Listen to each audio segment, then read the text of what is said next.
were introduced to Japan by traders traveling the ancient Silk Road. I'm helping grape farmer Sieti as she harvests the fruit that's become the life force of the town. Isn't that beautiful? Ertesi çay içkende sek içimiz. Soğuklukka mimarlığa berimiz, yakında tuqqanlarımızga, urug tuqqanlarga, Irak'tan kelgan mimarlar biz ben pek yaxshi görmem üzümni. Çıqqanlarni mana yashilay qoshlab, 9-birda boshlab üzüp hamon asimiz, quritib uni qurug'ini sotamiz. The landscape here is littered with mud brick huts used for drying grapes and making raisins. Raisins are a healthy part of the Uyghur diet, but they're also an important ingredient in Uyghur medicine as a treatment for everything from cholesterol problems to blood disorders. Oh, this is beautiful. I think my work looks very pretty. There's something very therapeutic about this. It's kind of like decorating a Christmas tree. And after about 10 days in the blistering heat, raisins. Raisins are a high-energy, low-fat food and great for cooking. I can't leave Turpan without experiencing the local version of shuzafan, Here we go. a traditional Uyghur meal that's packed with raisins. Kayamu learned the recipe for shuzafan from her mother. It's been handed down through the generations as a popular dish for celebrations and festivals. Today, we're making it to celebrate the end of the grape harvest. Cooking it on the bone is how we like it. More flavor.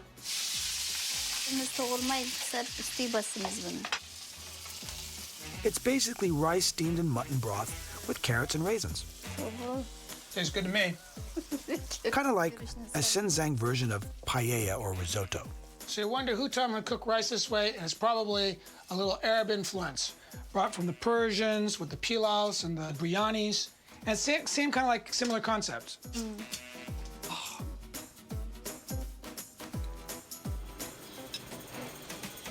Delicious. Just the perfect amount of bite to the rice. It's a hearty dish. It's a rich dish. Thank you. Fueled up on raisin power, it's time to head back to the capital city. Thank you, Grandma.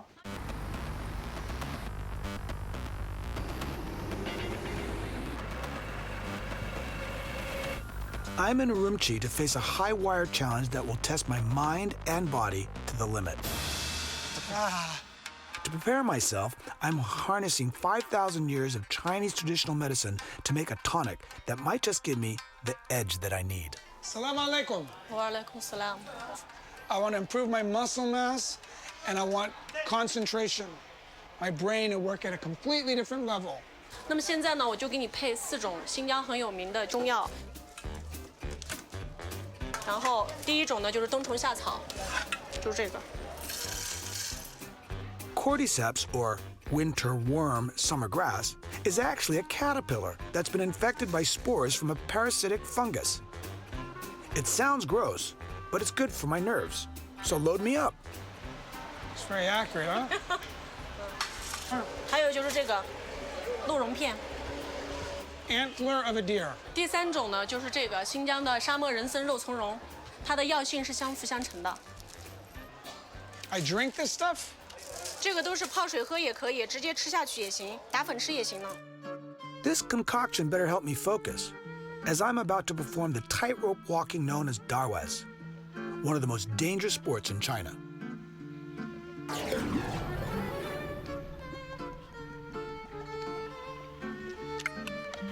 It's gonna be rough. Darwa's master, Mei Jun, has agreed to take me on as a student of this death-defying sport. Pleasure to meet you. 想把那个第一次来的时候有活动，把那个老人们嘛心里面有点活动，有平衡感。说的时候那个腰不能软，一紧，两个手也活动。 Can you tell whether or not I have the ability to do this in like the next hour? 你看一下那个这性子。 That means yes. There's hope. Okay? Like all new recruits, I begin my training on a rope placed safely on the floor level. As I get better, the rope gets higher. So how long will it take me to master this skill? 3年， 3 years. 有些演员2年，有些演员3年，不一样，那感觉不一样，那个声不一样，那个担子不一样，娃娃的。如果10个娃娃，我们学大娃子，10个娃娃的时候3个，最多5个大娃子出来了。 Okay, so if you basically have a fear factor inside you, you don't have the heart to go to the top and look down and go, ah, then forget trying this. The origin of Darwas is found in Uyghur mythology. Story goes, a flying monster was wreaking havoc on a village when a young man stretched a rope 30 meters in the air and walked along it to slay the creature in the sky. For the Uyghurs, tightrope walking is considered to be the ultimate in courage, cunning, and strength. Six-pack, strong definition, incredible focus. Earthed. Master Mei Jun says the time has come for me to raise the wire off the floor and walk the skies. I'd better fill up on the old caterpillar fungus to boost my strength and concentration. I considered eating the caterpillar, but it expanded and it seemed much more like a caterpillar. When it's dry, like it looked like a twig. Concentration. Oh, where there's no cushions. Oh, perfect. Right. Here I go. There's no net and the rope is high enough that if I fall, I'm most likely breaking my legs. So I didn't do well walking on the ground, so they've decided to put me up here where there's absolutely no cushion at the beginning. Whoa, that was scary. And the only safety equipment is a rope around my waist. That's gonna hold me? Okay. All of a sudden I get rope burn now. Look at the bloodthirsty bystanders, all staring.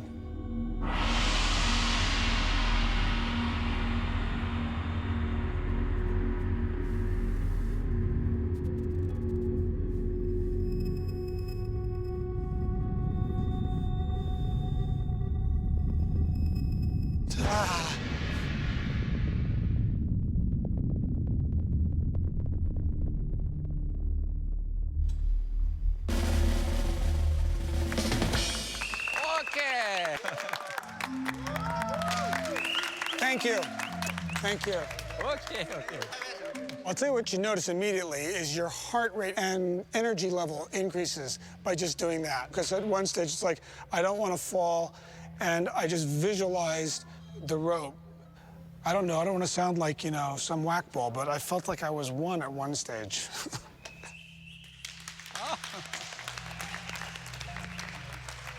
No sweat. Shukriya. Thank you.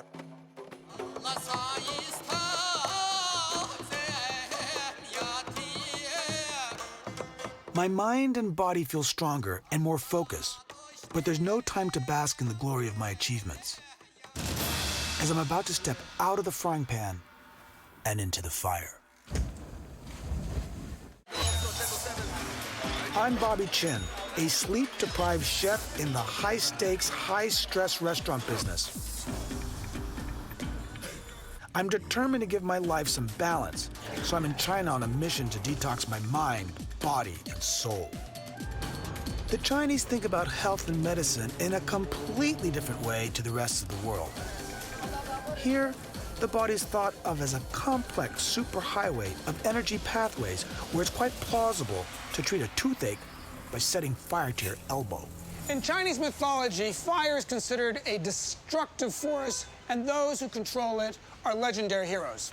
In Chinese traditional medicine, however, it's a purifying energy for the spirit, body, and mind.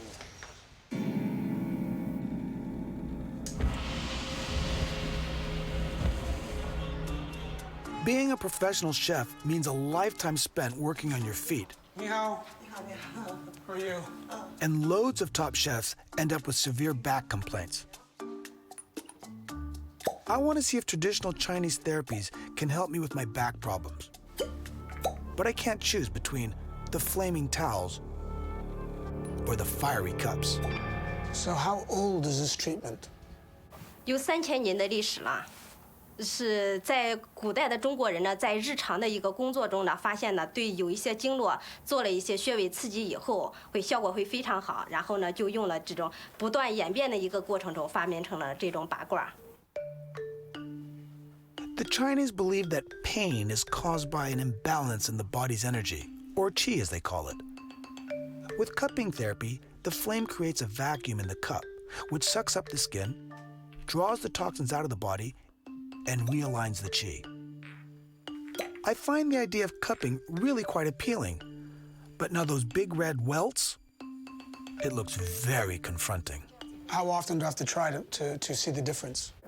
这个根据个人的一个身体情况，像一般来说身上有那种比较疼的，然后经络不通的一些表现的时候呢，我们都建议3天可以拔一次，这是根据个人的身体情况的。Cupping seems mild in comparison to setting your face on fire, but it doesn't seem to be concerning the other patient. How does this work? 因为在烧火疗的时候呢，火在上面着，皮肤和毛巾纸之间呢，它会形成一种真空，这种真空负压的原理就能把体内的寒气、湿气、毒素给排出来。It sucks the bad stuff out of my head? I can understand deer antlers and maybe sticking yourself with a needle. Cupping goes a little extra strange. Fire is definitely not on any radar in Western medicine whatsoever. I just don't think, your health insurance is going to cover it. But she's not even flinching. That's what's impressive. Okay, if she can handle fire therapy, so can I. Doctor, what's wrong with me? 没有做火疗的过程中会发现的。不用号脉，就是做的一个过程中，根据你背上火的那种颜色，然后呢就知道哪个地方会有问题。These ladies seem a little bossy. 请您趴在床上翻过来。 Or is it that I'm scared, petrified?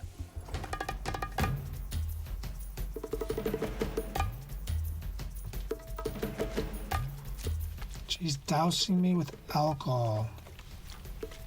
Ordinarily, I wouldn't think that letting someone cover me in alcohol and setting me on fire would be a good idea. It's getting hot in here. I feel hot, sweaty.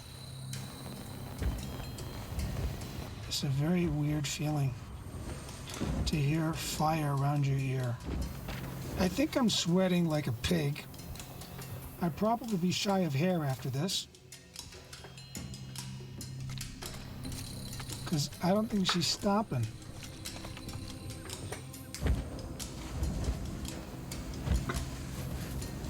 That was really hot. Massaging the body after the fire is designed to open up the pores and let the bad chi escape. But right now, I feel barbecued and shrink wrapped like a slab of meat. It's almost like a cooking process. Take your subject, sear him with alcohol, and let rest for 45 minutes.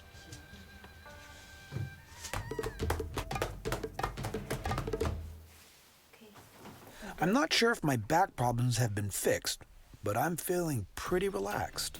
6个小时之内不能碰凉水，不能吃凉东西。12个小时之内不能洗头，不能洗澡。 Yeah, I won't drink. I'm listening to you. 因为你刚做完火疗，身体整个都是热的，气血被调动起来了，运行比较快。如果你现在喝了凉水、碰了凉东西，或者洗了澡，寒气就会到你体内。 Fire therapy may appear far-fetched, but there's a lot about traditional Chinese medicine that makes a lot of sense to me. I believe in this hot, cold wind thing and the yin and the yang. They got to be doing something right. I'll try anything once, and it wasn't as bad as it looks. But then again, you have to ask me tomorrow how I feel.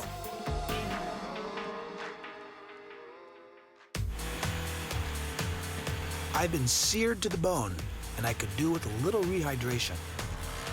An hour from Urumqi is Banangon village, home to over 1,000 camels, and each one kicks out nearly 7 liters of vitamin-rich milk every day. Hi, I'm here to milk a camel. The medical world has been going nuts for camel's milk. Sorry. They found that it has antibacterial and antiviral properties, and it boosts the immune system. Unlike cows that lactate nonstop, in order to milk one of these puppies, you need to have a young one around. And they basically produce their milk when they see the young one, increases their flow. Otherwise, no milk. Forget about it. Did you see that? Kicked me. Despite the apparent dangers, half a liter of camel's milk contains all the vitamin C I need for a whole day.